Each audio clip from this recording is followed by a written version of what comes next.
Hello friends and स्वागत है आपका आपके चैनल दी वॉइस में। तो इस वीडियो में हम बात करने वाले हैं कि जो रशिया और यूक्रेन के बीच लड़ाई चल रही है, इतने दिनों से हो रही है, उससे क्या मिला दुनिया को। रशिया को क्या मिला, यूक्रेन को क्या मिला, पूरी दुनिया को क्या मिला। जो हम लड़ाई पूरी दुनिया चाह के भी बंद नहीं करवा पाई, उससे क्या मिला आखिरकार दुनिया को।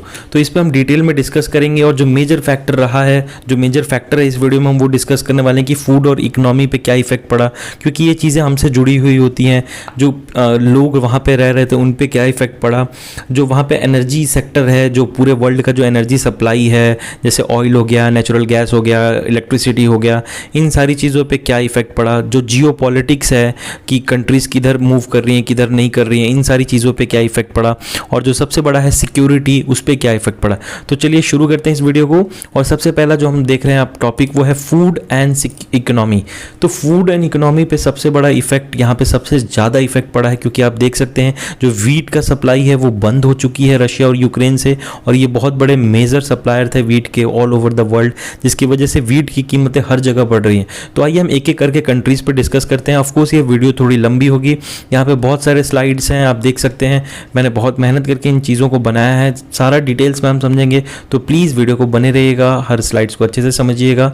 तो चलिए हम डिस्कस करते हैं। पहला कि जो लेबनान में हुआ, लेबनान में क्या हुआ कि जो सनफ्लावर ऑयल का जो प्राइस था वो 83% बढ़ गया, और जो वीट था वो 47। वीट का बढ़ना ऑफकोर्स डायरेक्टली रिलेटेड है रशिया और यूक्रेन से, क्योंकि यहीं से सबसे ज़्यादा वीट एक्सपोर्ट होता था ऑल ओवर द वर्ल्ड। और लेबनान ऐसी कंट्री है जो कि ये अफोर्ड नहीं कर सकती कि वो कहीं बाहर के देशों से, जैसे इंडिया या फिर कहीं और जगह से वीट सप्लाई करवाए, क्योंकि जो डेली आपका जो डेली सप्लाई चेन होता है ना, वो आपको बहुत सस्ता पड़ता है। आप एक जगह से बार बार सामान लेते हैं तो वहाँ से आपको ऑफर्स मिलते हैं, वो ऑफर कोई अदर कंट्री नहीं दे पाएगी।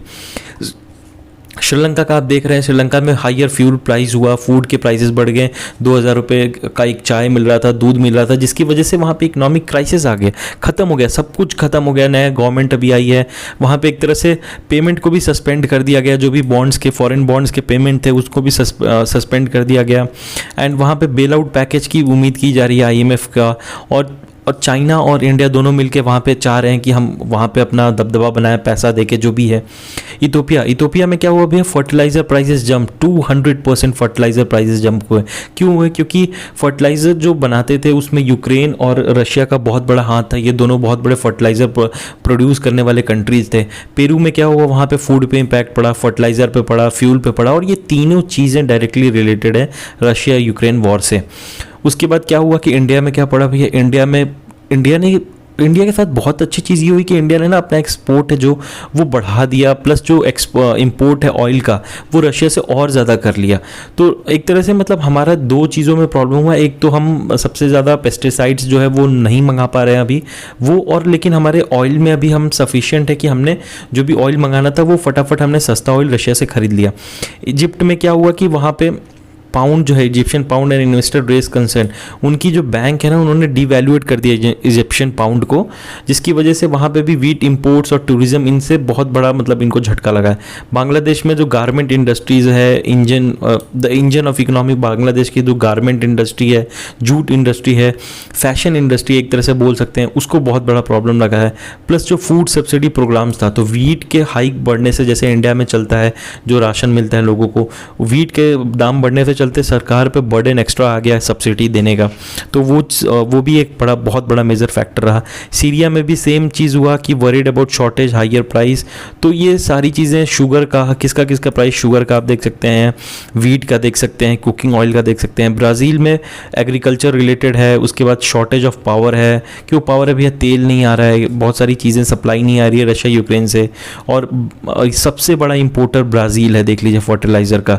और सबसे बड़ा यहाँ पे Russia accounts for over 5th of those imports, 5वें नंबर पे रशिया आता है। फ्यूल प्राइसेस बढ़ गया केन्या में बहुत ज़्यादा, हाईएस्ट इन द डिकेड, 10 सालों में सबसे ज़्यादा फ्यूल प्राइसेस केन्या में बढ़ गया।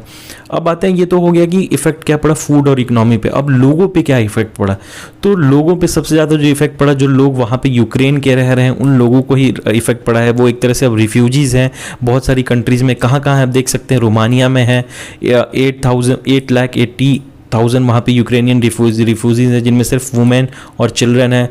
यूनाइटेड स्टेट्स में भी 1 लाख के आसपास बोला गया है कि यूक्रेनियन रिफ्यूजीज आने वाले हैं या आएंगे, तो जिनको सपोर्ट करना पड़ेगा यूएस को। फिर पोलैंड है, पोलैंड में भी 7 लाख के अराउंड अपना जो भी स्टूडेंट्स थे, ये सारी चीज़ें थी, ये सब वहाँ पे ऑलमोस्ट मतलब एक तरह से समझिए कि 30 to 40% जो पॉपुलेशन है वो पोलैंड, क्योंकि बहुत सटा हुआ कंट्री है, पोलैंड हो गया, स्वीडन हो गया, ये सारी चीज़ें, तो वहाँ पे लोग जा रहे हैं।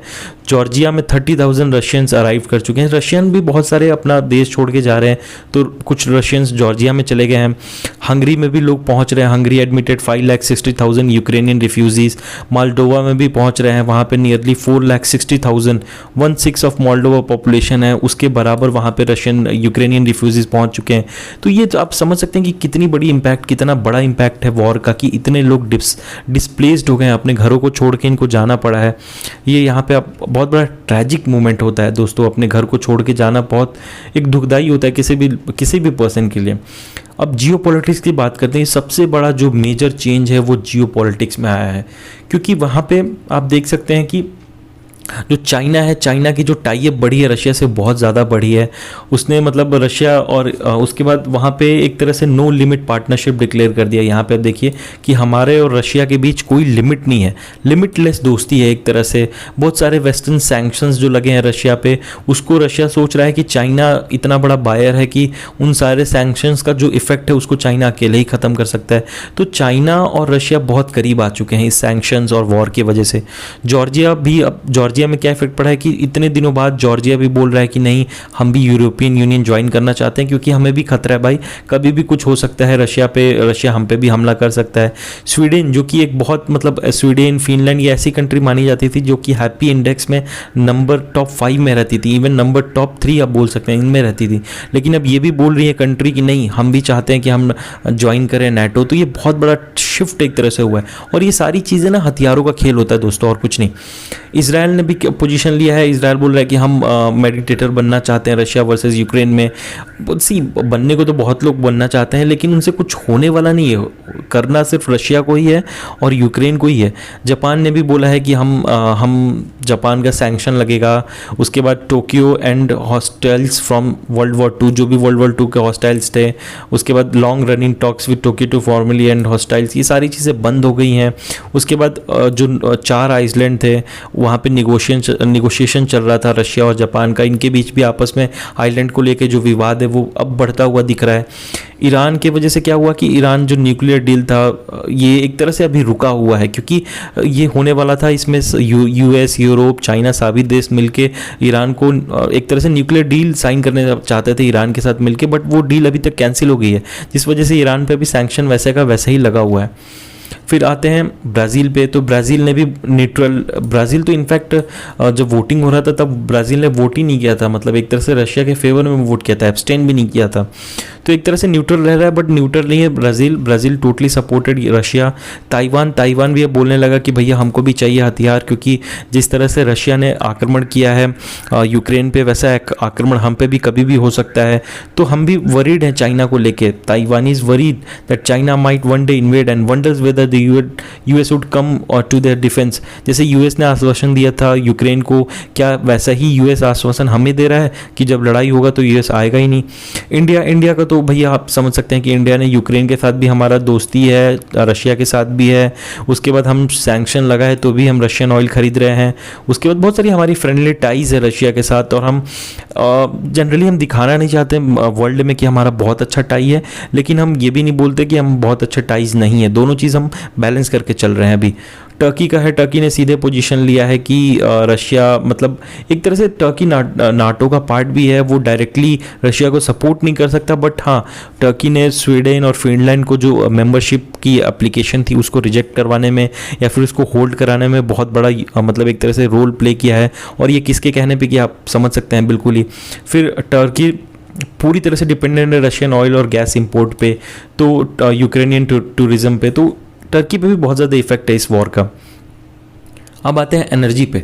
तो एनर्जी पे जो सबसे ज़्यादा है वो है इटली। इटली सबसे ज़्यादा आप नहीं कहेंगे, लेकिन मेजर इफेक्ट है। इटली ने क्या बोला है कि Egypt and other African suppliers of gas to replace, ये जितने भी हैं अल्जीरिया, इजिप्ट और अफ्रीकन गैस सप्लायर्स हैं, ये रिप्लेस करेंगे रशियन गैस को, क्योंकि इटली इंपोर्ट करता था पहले रशियन गैस, सैंक्शन की वजह से अब कर नहीं सकता, यूरोपियन यूनियन का पार्ट है तो आप कर ही नहीं पाओगे, तो कुछ दूसरा सप्लायर इटली को देखना पड़ेगा, जिसकी वजह से इटली का जो कॉस्ट है वो बढ़ जाएगा।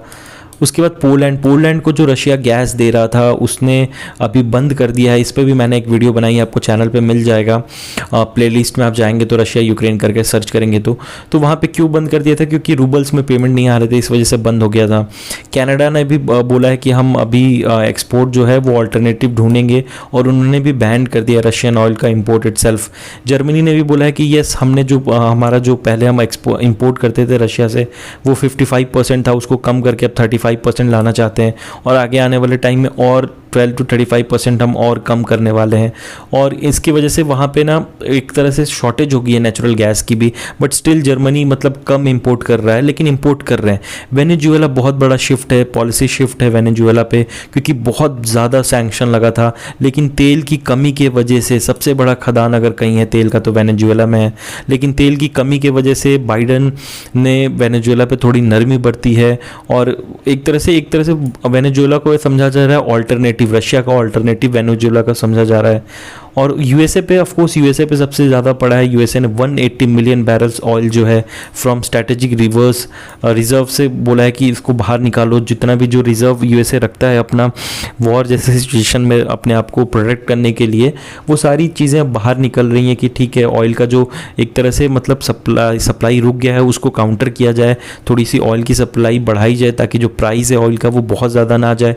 अभी आप देख सकते हैं $120 पर बैरल हो चुका है अभी ही प्राइस का। उसके बाद सिक्योरिटी में आते हैं।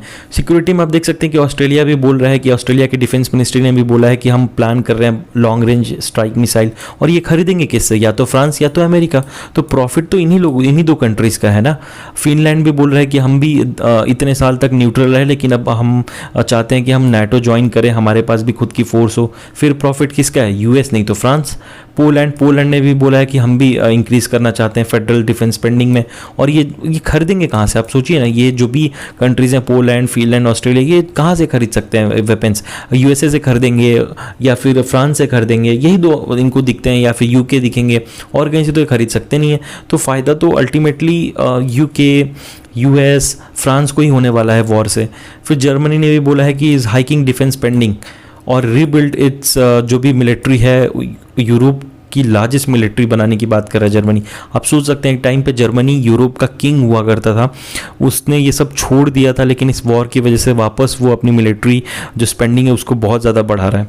सीरिया ने भी बोला है कि हम अपना जो भी सीरिया में एक तरह से रशियन का जो ट्रेन ट्रूप है वो सीरिया में जा रहे हैं, लड़ाई कर रहे हैं, एक तरह से वही है, क्योंकि सीरिया बहुत छोटा सा देश है, इस पर ज़्यादा इफेक्ट आएगा नहीं, ये तो वैसे भी एक तरह से बर्बाद कंट्री है। स्वीडन ने भी बोला है कि broke history neutrality to send Ukraine anti tanks weapons और आर्मर बॉडी एड। और ये तरह से एक तरह से मतलब स्वीडन जैसी कंट्री जो कि हैप्पीएस्ट इंडेक्स में सबसे आगे आती थी, वो लोग भी अब एक तरह से वेपन भेज रहे हैं यूक्रेन में। तो एक तरह से न्यूट्रलिटी को ये छोड़ चुके हैं, ये एक तरह से यूएस के तरफ जा चुके हैं। और ऑफ कोर्स यूनाइटेड स्टेट तो आप देख ही सकते हैं कि सबसे ज़्यादा मिलिट्री सप्लाई कर रहा है। $3 बिलियन का वहाँ पे एड दिया गया है यूक्रेन को। $20 बिलियन का जो एड है वो दिया गया है वेपन्स के लिए। और उसके बाद उन्होंने आर्म्स का जो स्टॉक पाइल्स है वो रखा है, साइबर सिक्योरिटी दी है, प्लस नेविगेशन के लिए दिया गया है, मिलिट्री सैटेलाइट्स की सपोर्ट दी गई है, बहुत सारी सपोर्ट यूएस ने दी है यूक्रेन को। तो ओवरऑल ये था इफेक्ट आपका, टोटल जो वॉर है अभी तक का इफेक्ट ये रहा है ओवरऑल। जो मतलब आप कह सकते हैं एक तरह से ये दोनों कंट्री लड़ तो रहे हैं, लेकिन इनका इफेक्ट हर जगह पूरे वर्ल्ड पे हो रहा है। तो ये था टोटल वीडियो इस टॉपिक पे, बहुत रिसर्च करके मैंने ये वीडियो बनाई है। अगर आपको ये वीडियो अच्छी लगी तो प्लीज़ अपना सपोर्ट आप वीडियो को लाइक करके, चैनल को सब्सक्राइब करके और अपने दोस्तों के साथ शेयर करके दीजिएगा। मिलते हैं आपसे नेक्स्ट वीडियो में, तब तक के लिए अपना बहुत बहुत ख्याल रखिए। Take care and have a nice day. Thank you.